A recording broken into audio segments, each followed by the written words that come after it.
Hello বন্ধুরা, আপনাদের পরিচয় করিয়ে দিই। এটা হলো আমাদের কিসমিস। এ দোতলায় থাকে, বুঝলেন তো, কুলপির ভাই। এ একটু লাজুক প্রকৃতির।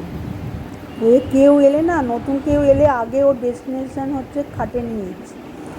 লোক মানে নতুন লোকেরা বেরিয়ে যাবে, যারা আসবে ঘর থেকে বেরিয়ে বাড়ি পৌঁছে গেলে তবে মনে হয় ও বেরোবে।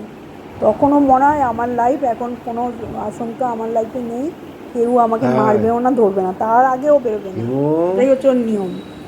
যাই হোক, সেটা আমার বিষয় নয়। বিষয় হচ্ছে অনলাইন ছিড়বে না, পড়াশোনার ছিড়বে কথা না, আমি বলতে যাচ্ছি। আজকাল যে অনলাইন পড়াশোনা, ছিড়বে দেখুন, না। 3টে ল্যাপটপ বিছানার ওপর। ওর পড়াশোনা শুরু হবে 7টা, এখন 6:45 ছিড়বে বাজে। না, ও এত পড়াশোনা ভালোবাসে, ও 6টা থেকে রেডি ছিড়বে হয়ে না, আছে বিছানার ওপর বসে, বুঝলেন। আর ওই ঘুরঘুর ঘুরঘুর করছে, একদম না। যতগুলো ল্যাপটপ তার ওপর 1 বাই 1 করে বসছে। একবার এটা একবার ওটা, তাকাও। এরকম বসে বসে দেখছে কোনটাতেও ফিট হবে।